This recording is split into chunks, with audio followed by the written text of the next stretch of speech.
Namaste. So, in the constitution portion of the UPSC law optional course, let us discuss the ordinance making power of the president by discussing the question.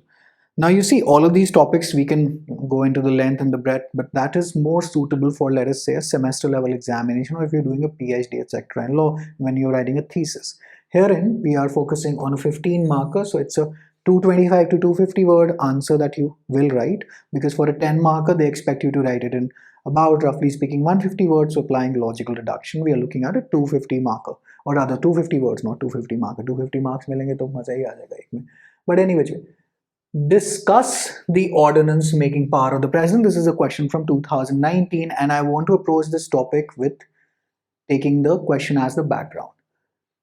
So the examiner basically is asking or is expecting us to write what is an ordinance making power, right?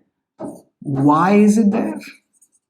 What is the intent of people who framed the constitution to basically give this article any prominence in the constitution? The what and the why, and where is it given? Because without the where, we really won't be able to demonstrate to the examiner that, hey buddy, we also know what you're trying to do here.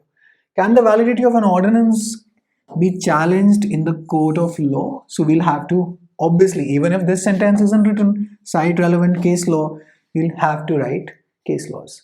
So two things. Where is basically the ordinance making power given in part 5, chapter 3 of the constitution? What is part 1? So let us revise. So ये आपके prelims के भी दोबारा से revision, and basically for your GS as well. Part 1 is the union and its territories. Part 2 is citizenship. Part 3 is fundamental rights. Part 4 is DPSP. Part 4A is fundamental duties.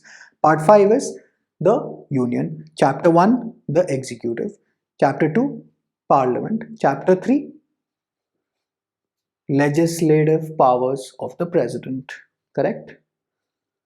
This is how the constitution needs to be on your tips for the prelims as well, and for the law optional as well. Now we'll come to the must mention etc. बाद में. But we have to start with the what, the why, and the where. This is how we are going to approach this answer. So this question can take multiple forms. So they can ask you to contrast the powers of the president and the governor to issue an ordinance. All of that. So we'll come to the ordinance making power of the governor in the next one, and then basically even combine the knowledge from this lecture and that lecture to frame out a beautiful answer. If such a question is there, we have to answer that. Why? Because it's a very, very easy question, and you can't leave all of this. So we'll come to the must mention later. Now, when we are here, the legislative power of the central executive, you will stress to the examiner in your answer that you know that it's a legislative power and this is not an executive power. All right. So this is the way in which the central executive is empowered to make a law. But why? That is the crucial portion that you will elucidate for the examiner. All right. So you can start off your answer with ordinance is a legislative power of the central executive, which is of 4 types. The legislative power, that is, it's participation of executive in the legislative process, in which, wherein, just mention this, that they can prorogue and dissolve the house. The president can do so. Point number 1, and that's it. ज़्यादा और जाने की ज़रूरत नहीं है, because the question is about the ordinance and we need to get to the ordinance very, very fast. So power of rule making. So who makes rules for joint sittings, etc.? Who has the power? Again, the president. And president is always working on the advice of the council of ministers. So therefore, the central executive is participating in the legislative process. Anyway, no need to elucidate point number 1, point number 2. Just write these mini pointers so that the examiner knows that you are in the correct direction. Power to proclaim an emergency, again, 356, 352 to आगे जाएंगे, तब discuss करेंगे. But power to make ordinances. I had to make a quick edit because of the background noise any which way. This is the point that is going to fetch you marks. Now, you cannot write this answer without citing R.C. Cooper, which is basically the bank nationalization case. Whether you mention any other case or not, it's really of no relevance. But if you can mention one more, we'll come to that. This technique has been devised to enable the executive to meet any unforeseen or urgent situations arising in the country when Parliament is not in session. Keywords to note are ये आप बार बार लिखेंगे, urgent or unforeseen situations, right? When parliament, now, you know, think about it, why is this basically power given to the executive? Why? Because let us say, you know, parliament is not in session and they need to make some emergency arises, some very immediate situation arises in which they need to pay attention to, and the problem can only be solved by passing a law, and parliament is not in session. We can't really expect, or rather wait for the parliament to be in session and then only can we tackle the situation, right? So unforeseen or urgent situation arising in the country when parliament is not in session, and when such a condition cannot be dealt with under the ordinary law, I want you to write these 3 or 4 lines in an answer on ordinance, all right? तो ये आप काम करेंगे, right? Now, whether you write this line or not really doesn't matter. Ordinarily, the president is not the repository of the legislative power. ठीक है जी? Usually it is vested where? In Lok Sabha or Rajya Sabha. Then you're going to mention part 5, chapter 3, or in fact, even if you don't want to start your answer like this, you can start the ordinance making power is a legislative power of the president given in part 5, chapter 3 of the Indian Constitution, and then quote the article. You're going to quote 123 and you're going to quote 213 as well. What is 213? The ordinance making power of the governor. ठीक है जी? So this will basically turn out to be a very beautiful answer. Now, again, language is crucial in an answer. But to tackle extraordinary situations demanding immediate enactment of the laws, the president has been vested with such power by the makers of the constitution, and ordinance is a temporary law.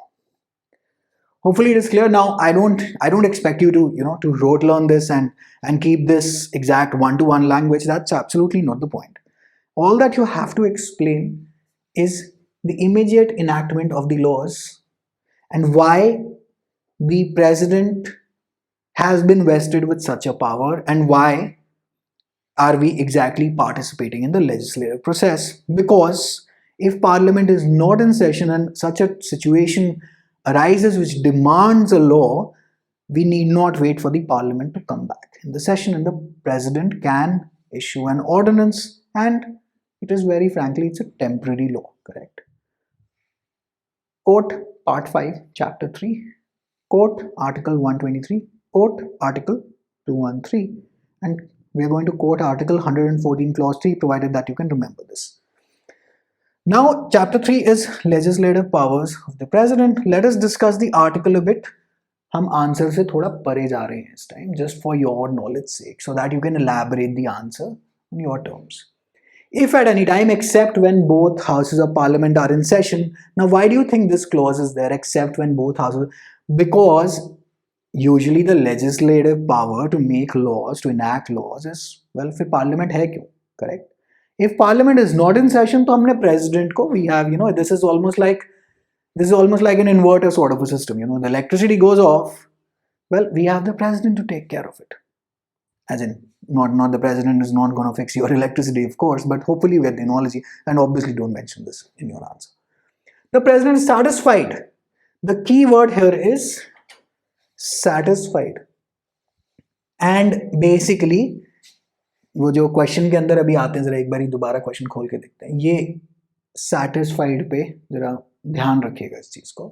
That circumstances exist which render it necessary for him to take immediate action.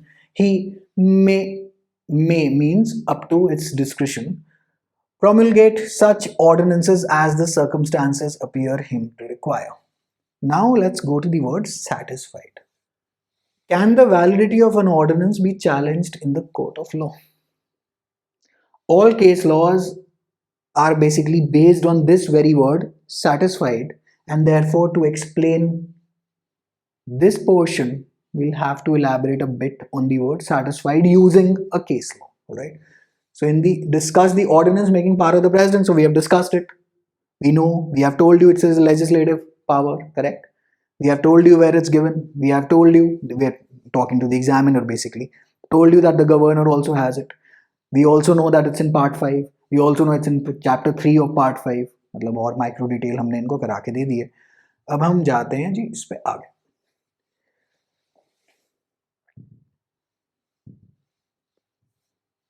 Okay. It shall have the same force and effect as an act of parliament.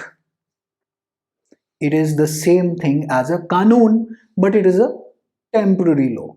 Okay. It shall be laid before both houses of parliament and shall cease to operate at the expiration of 6 weeks from the reassembly of parliament. Now you can write this in your own language. Just mention article 123. We are not testing you whether you can remember the article word to word. How many articles can you remember from word to word? Prelims भी देने हैं भैया, बाकी paper भी हैं. This is only an optional. कितना दिमाग लगाएंगे यहाँ पे, word to word नहीं रखना.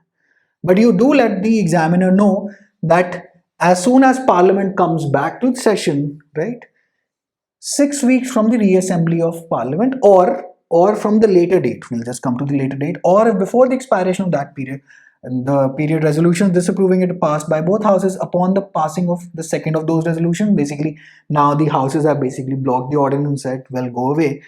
It may be withdrawn at any time by the president. Crucial point that you will mention that it can be withdrawn anytime. So once it is issued, it can be withdrawn as well. All right. Explanation. Where the houses of parliament are summoned to reassemble on different dates, the period of 6 weeks shall be reckoned from the later of those dates for the purposes of this clause. Meaning, if Lok Sabha and Rajya Sabha basically, they reassemble at different dates, तो जो later वाली date है उसके ऊपर से हम 6 हफ्ते अपने, we are going to calculate that. So be smart here and say from Article 85. So the maximum, we are using some law about amount of deduction here. The maximum time period of an ordinance is 7.5 months. Why 7.5 months? Where is exactly is this coming from? 6 weeks is month has 4 weeks, right? 6 weeks is 1.5 months, correct? Parliament has to meet compulsorily within once every 6 months. Article 85 says so. Whether you mention Article 85 at this stage or really doesn't matter, you mention 7.5. So under any and all circumstances, an ordinance won't be able to basically extend further than 7.5 months. Why? 6 mahine plus 6 weeks. Hopefully it is clear. If it is not, then use the discussion board. I'll explain the formula to you. 123 हो गया. 213. अगर governor के बारे में उन्होंने नहीं पूछा, but सिर्फ एग्जामिनर को बता दीजिएगा कि गवर्नर की power, you know that it's given in 213. But otherwise, no need to elucidate on the governor power unless and until the question is actually asking you to contrast the power of the ordinance making power of the president, the governor. Okay. Now we come to our case law bit, and इसके ऊपर this answer you have to write. If it appears in the exam, and let us say that it's part of question number 1 or 5, wherein you are writing a compulsory, you will have to attempt those questions compulsorily. Write this answer. This is a very beautiful answer, and it's basically there is no, I would say, vidambana or confusion or anything like that in writing this answer. Now let's go again. Herein, you start off with the case law. So you cannot write an answer on ordinance without quoting R.C. Cooper versus Union of India, also popularly known as the bank nationalization case. And I already know that you have read this for your prelims as well. But nahi padta kya kare. Now, herein, this is a 1970 ka case. The Supreme Court observed in this one, it is in truth promulgated. Basically, the Supreme Court pondered about, वैसे नाम तो president का लग रहा है, that the president has the power. But it is in truth promulgated on the advice of the Council of Ministers and on their satisfaction. Relevant ordinance के लिए in the GY Act 1935 was section 70, relevant provision that is. Now our constitution is basically, it grew out from GY Act 1935, and I'm sure that you have studied Lakshmikant and I don't need to elucidate on that. So in that also we had given the power to the Governor General to promulgate an ordinance in cases of emergency. Okay. Now starts the story that can you actually challenge an ordinance in a court of law. So in SKG Sugar Limited versus State of Bihar, write this case law down. If you cannot manage to remember, it's absolutely okay. We'll come back to R.C. Cooper in just one bit. So in SKG Sugar Limited versus State of Bihar, which is a 1974 ka case law, the Supreme Court said, well, the necessity of an immediate action. So herein, basically, we're talking about the governor.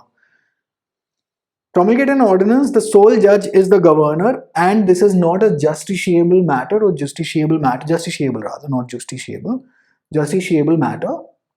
We cannot look into, the mind of the governor. If he's satisfied he's the sole judge, this is what the Supreme Court said. But then, Supreme Court barely ever echoes in on its own words and keeps on getting, confused and keeps on overturning its own words often. Whether you mention this case law or you don't mention this case law really does not matter. Write it down, notes में है, याद रह गया ठीक है लिख दीजिएगा, नहीं तो otherwise for 15 marker. Come to this, the bank nationalization case, in which basically we were challenging the Banking Companies Acquisition and Transfer of Undertakings Ordinance 1969. So let us say in your exam you forget this portion, the bracket wala acquisition and transfer of undertaking, कोई बात नहीं, absolutely fine. You just write Banking Companies Ordinance 1969. We had challenged this in the RC Cooper case. Now the main argument, the main plea before the Supreme Court was that the condition precedent for Article 123 to come into effect, that is basically the condition that is required for this article to even come alive to be of applicable to any case, is missing here. Now the government argued, well, hey buddy, and government will argue via who? The Attorney General, Article 76. Sab kuch revise hote rahega. That, well, this satisfaction, remember the word satisfied? It is subjective. Right? And we are under no obligation to tell you that whether how we were satisfied and what are the conditions. Otherwise, so every, we'll be sitting in court at every stage of a lawmaking process. Correct? Now,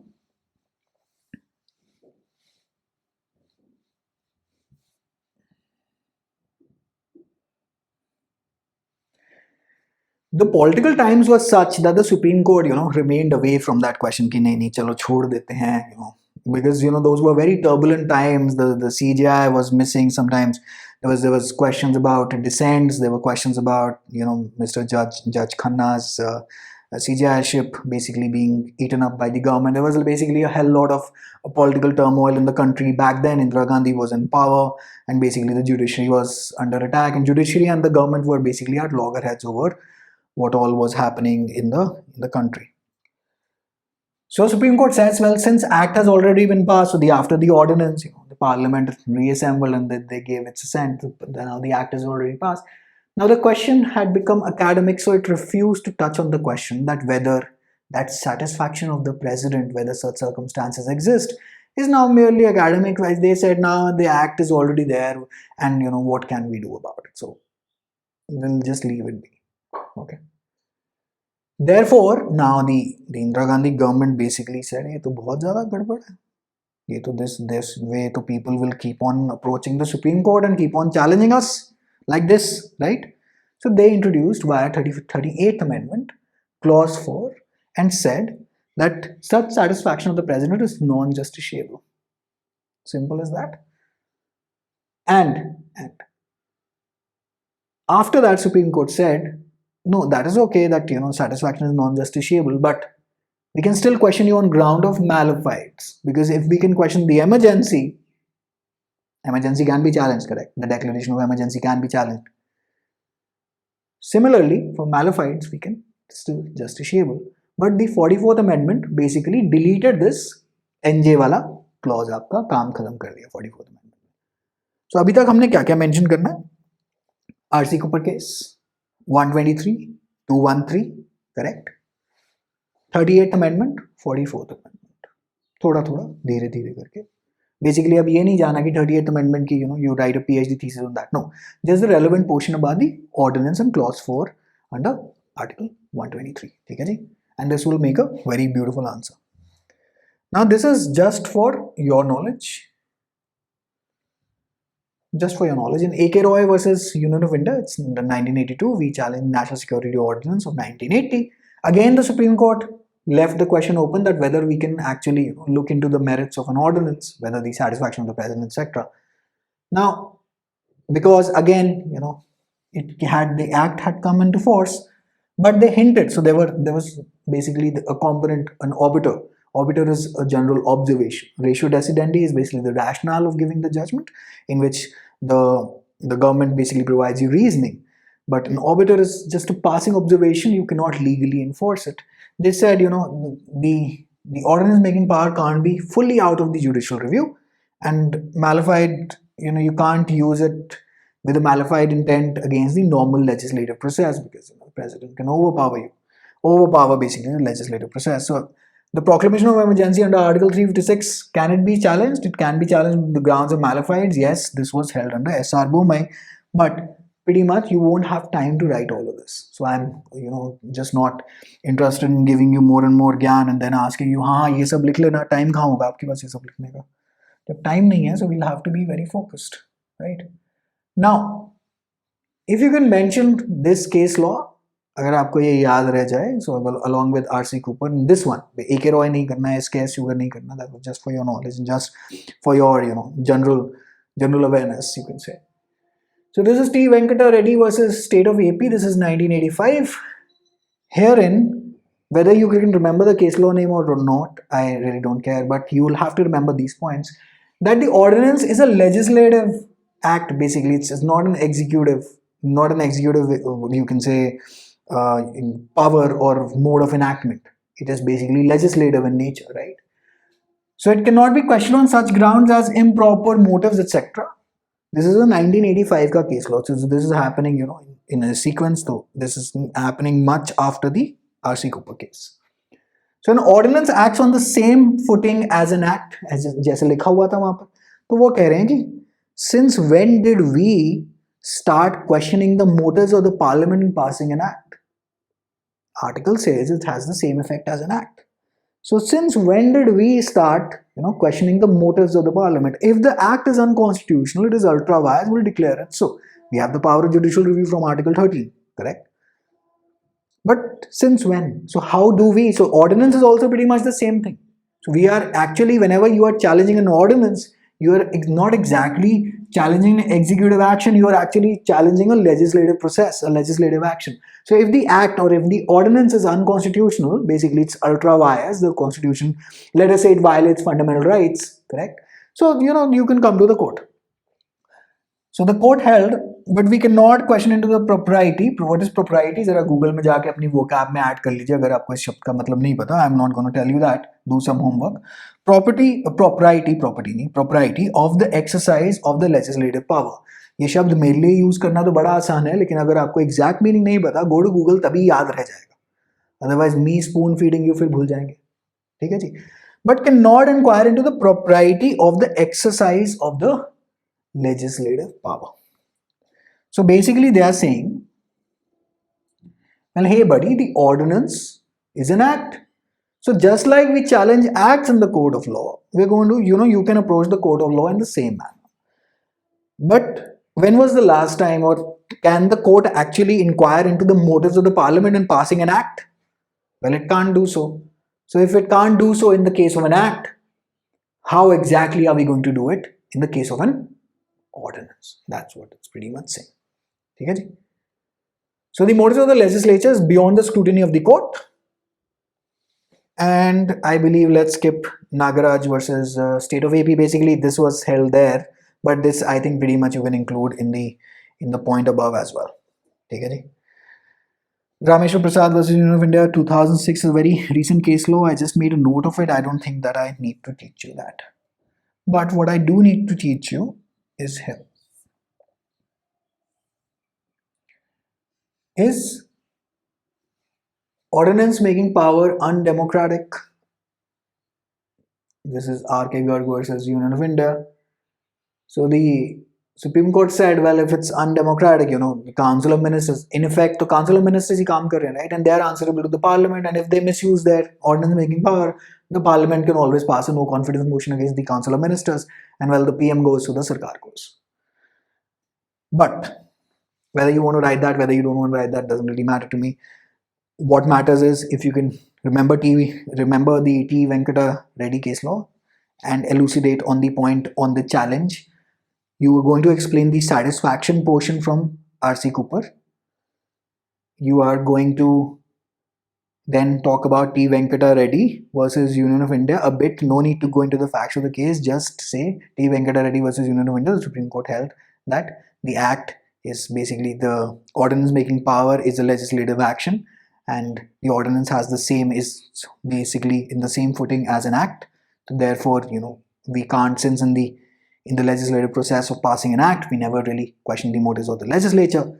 So same applies in the case of an ordinance as well, right? So you basically elucidate two viewpoints of the Supreme Court on this matter, and I believe you will fetch a high amount of marks. When can you not pass an ordinance? So this is basically for your prelims as well, and general knowledge of polity. As Article 114, Clause 3. You cannot, so no money shall be withdrawn from the Consolidated Fund of India except under appropriation made by law passed in accordance with the provisions of this article. So you cannot pass an ordinance to withdraw money from the Consolidated Fund of India. ये आपने लिख दिया, examiner will like, क्या candidate आए, इसको 280 plus देंगे. List 1 के अंदर मैटर के अंदर आप ऑर्डिनेंस ऑफ कोर्स 7 शेड्यूल कर सकते हैं. लिस्ट 3 ऑफ कोर्स कॉन्करेंट है.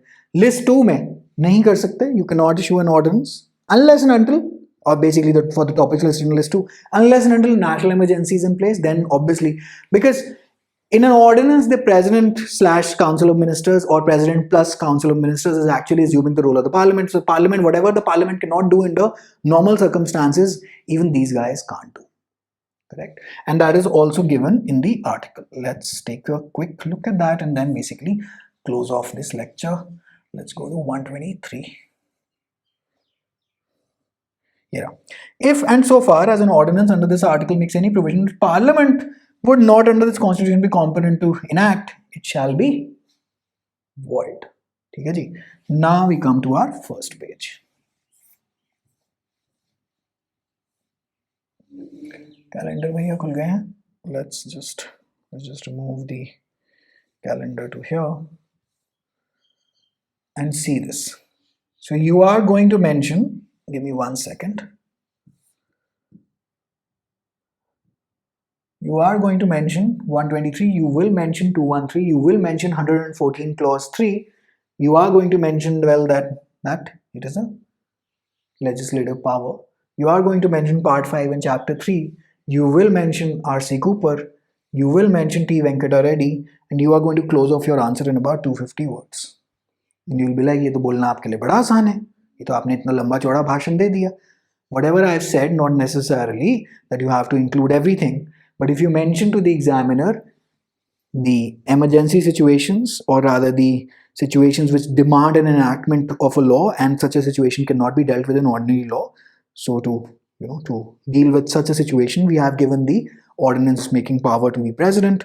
You mentioned section 72 of the GOI Act 1935 that the same power was given to the Governor General in cases of emergency, and such situations cannot be basically met with the ordinary legislative process in place. That is, getting an act, getting passed by Lok Sabha, Rajya Sabha, हमें तो immediate चाहिए. So immediate and emergency वाली position. Emergency in this, like it's a situation that demands an immediate enactment of the law, you would say, because emergency से the examiner can actually उसका दिमाग emergency की तरफ जाना शुरू हो जाए. National emergency and 352, 360 वो सब हमने काम नहीं करना है. 123, you're going to show him where this provision is given. Then governor की related provision you're going to show. Then you're going to mention the case law about the satisfaction and how in T. Venkata Reddy, Supreme Court has basically equated an ordinance to an act and basically is trying to impose the same ratio or same rationale to what it would otherwise judge, or the same parameters of the judgment of an act, whether it's constitutional or not, the same to an ordinance, right? And I believe that you can find this up in 250. Start off your answer by elucidating that it's a legislative power of the central executive given under part 5 chapter 3 of basic article 123 of the Indian Constitution. And then article 213 में आप जाएंगे and article 213 वहीं पे लिख दीजिएगा साथ में. And then you will start off basically why this power has been given. If you can remember section 72 GOI Act 935, let us say, and this is going to happen in the exam, that you forget section 72 GO Act 1935 yaad reh jayega, and this happens to all of us, whether it's judiciary examination, whether it's law optional. This is going to happen because it's not humanly possible to remember so many sections etc, because IPC भी है, Contact Act भी है, सब कुछ है. It's okay. So GO Act 1935 तो mention कर ही सकते हैं ना, section तो नहीं. GO Act 1935 तो हमारी that's like our best buddy from the polity and prelims preparation that you must have done, and even to write the law optional. So mention that again, for emergency situations, the ordinance making power is there. Then you elucidate RC Cooper. Again, no need to enter into massive amount of details for the case law. Just mention what the Supreme Court held in RC Cooper. Mention what the Supreme Court held in P. Venkata Reddy. That's it. आराम से answer लिखा जाएगा, right? And I believe that we have written a very, very good, solid answer for something such as this. Discuss the ordinance making power of the president. What, why, where. जिस time discuss आ गया ना question में, what, why, where आ गया. Can the validity of an ordinance be challenged in the court of law? Yeah, sure. But then you explain it with case laws. So satisfaction वाला word आपके explain कर देंगे, ये चीज़ explain कर देंगे. I believe that you would have written a stellar answer for the purposes of law optional, and I believe that you'll be fetching around. क्योंकि actually, if I were the examiner, तो I would give you very high grade of marks for this answer, but for 15 markers, so 5 number तो कभी देते नहीं, scoring at a 9 or 10. I believe that we'll take it any which way. 280 plus करने हैं काम, हमने तो वही काम करना है. तो अब चलते हैं जी ऑर्डिनेंस के बाद. let us now go into other topics. So we will discuss the constitution from the perspective of past year questions, ताकि टॉपिक भी कवर, अब टॉपिक भी कवर हो गया, एक तरह से हमें आंसर राइटिंग भी आ गई. Alright, now see you. Let's also try to cover out abatement now in the IPC. तो एक एक करके पैरेलल चलते हैं. एक IPC में कर लेंगे, कॉन्स्टिट्यूशन में कर लेंगे काम. ठीक है जी, तो काफ़ी अच्छे तरीके से काम हो जाएगा. Alright, now see you in the next one. Take care.